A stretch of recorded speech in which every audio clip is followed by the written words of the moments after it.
आप सभी का अपने टू द पॉइंट कार्यक्रम में एक बार फिर से स्वागत है। आज हम बात करने वाले हैं परसीमन की। परसीमन होता क्या है और ये चर्चा में क्यों है, इसके बारे में आज हम जानेंगे। तो अभी हाल ही में संसद द्वारा कुछ सदस्यों को सहायक सदस्य के रूप में परसीमन आयोग में नामित किया गया है। उसी के बाद से ये चर्चा में आ गया है। तो आइए समझते हैं परसीमन होता क्या है।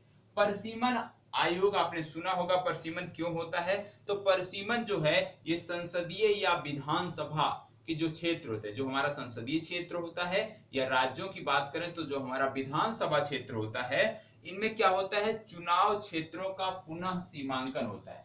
मतलब लोकसभा और विधानसभा चुनाव के जो क्षेत्र होते हैं उनका पुनः जो सीमांकन होता है उसको हम बोलते हैं परसीमन। इसी के लिए परसीमन गठित किया जाता है, परसीमन आयोग का गठन किया जाता है। फिर बात आती है कि इससे फायदा क्या होता है। तो इसका उद्देश्य होता है कि ताकि व्यवहार्यता या यथासंभव प्रत्येक चुनाव क्षेत्र में लोगों की संख्या समान रहे। इसका उद्देश्य होता है कि जो भी देश भर में जो चुनाव क्षेत्र हैं वहां पे लोगों की संख्या समान रहे, चाहे वो लोकसभा क्षेत्र हो चाहे राज्यसभा क्षेत्र हो, सभी में नागरिकों की मतलब मतदान करने वाले लोगों की संख्या समान हो। उसी के उद्देश्य से परसीमन आयोग का गठन किया जाता है। प्रत्येक चुनाव क्षेत्र के आकार में असमानता को दूर करना भी इसका उद्देश्य होता है। मतलब प्रत्येक चुनाव क्षेत्र, कोई भी दो चुनाव क्षेत्र हैं, उसमें किसी भी प्रकार की असमानता ना रहे। मतलब किसी में ज्यादा, जैसे आप कह लीजिए मतदाता है, किसी में कम, तो इस प्रकार का ना रहे। एक एवरेज बराबर मतदाता रहे प्रत्येक विधानसभा क्षेत्र में या प्रत्येक लोकसभा क्षेत्र में। उसी के लिए इसका गठन किया जाता है। तो ये आपको पता होना चाहिए। अब वर्तमान में चर्चा में है, इसलिए इसके बारे में थोड़ा सा और जान लेते हैं। कब गठित किया जाता है? एक प्रश्न यह भी उठता है कि परसीमन आयोग का कब गठित किया जाता है? क्या 5 वर्ष पर गठित किया जाता है या 10 वर्ष पर? तो परसीमन आयोग का जो गठन है ये 10 वर्ष पर किया जाता है। और कब किया जाता है? जब हम बनाते हैं, जब भी हम परसीमन निश्चित करते हैं, तो ये कब होता है? किसी भी विधानसभा या लोकसभा के, जैसे मैंने बोला कि असमानता को दूर करने के लिए होता है। तो कब हम असमानता को दूर करते हैं? क्या प्रत्येक वर्ष पर करते हैं या 5 वर्ष पर करते हैं या 10 वर्ष पर? कब हम ये समीक्षा करते हैं, कब हम परसीमन की समीक्षा करते हैं, तो उसके बारे में यदि हम देखें तो प्रत्येक 10 वर्ष पर जब भी जनगणना होती है, तो जनगणना होने के तुरंत बाद परसीमन आयोग का कार्य होता है कि वो संबंधित देश के समस्त लोकसभा और विधानसभा क्षेत्रों का परसीमन करे, मूल्यांकन करे, सीमांकन करे, जिससे किसी भी प्रकार का भेदभाव एक दूसरे विधानसभा में ना रहे। मतलब प्रत्येक विधानसभा या लोकसभा में नागरिकों, मतदान करने वाले लोगों की संख्या समान रहे। तो कब गठित किया जाता है? महत्वपूर्ण प्रश्न था। 10 वर्ष पर। एक प्रश्न यहाँ से ये भी बन सकता है कि गठन कौन करता है?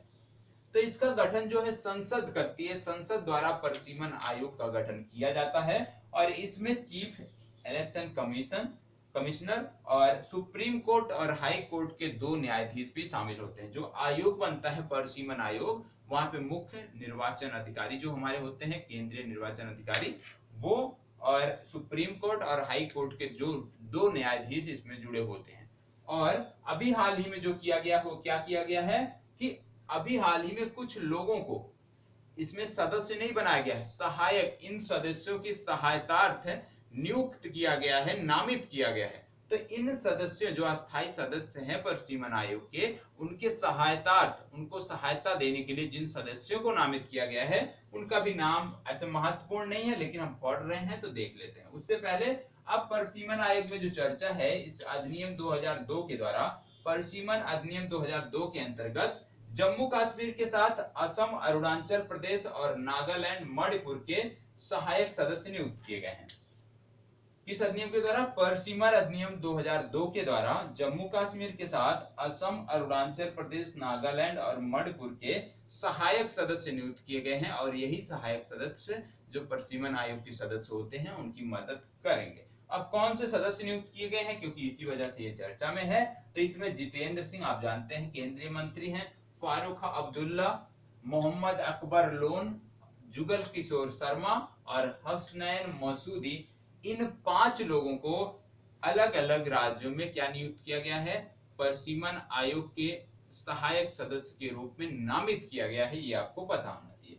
और ये बताया जा रहा है इस आयोग के द्वारा कि जम्मू कश्मीर में जो अभी तक 107 सीटें होती थी विधानसभा की, जब हम परिसीमन आयोग को लागू करेंगे, उसकी सिफारिशों को देखेंगे, तो ये कितनी हो जाएंगी, ये नए नियमों के अनुसार, नए जो हमारा आंकड़ा आएगा उसके अनुसार जम्मू कश्मीर में सीटों की संख्या अब 114 हो जाएगी। तो 7 सीटें इस परिसीमन आयोग के द्वारा, जब हमारा परिसीमन आयोग बनेगा, जब वो समीक्षा करेगा प्रत्येक राज्य की, जिसमें नागालैंड है, अरुणाचल प्रदेश है, मणिपुर है, तो उन सब में जम्मू कश्मीर में 114 सीटों की संभावना व्यक्त की जा रही है। तो आज के लिए इतना ही। इसमें क्या आपको पता होना चाहिए, सबसे पहली बात, परिसीमन आयोग क्या होता है, किसके द्वारा गठित किया जाता है और कितने समय पर गठित किया जाता है। किसके द्वारा गठित किया जाता है, संसद के द्वारा। कितने वर्ष पर गठित किया जाता है, जब भी जनगणना होती है, और जनगणना 10 वर्षों पे होती है, तो जब भी जनगणना होती है उसी के तुरंत बाद इसका गठन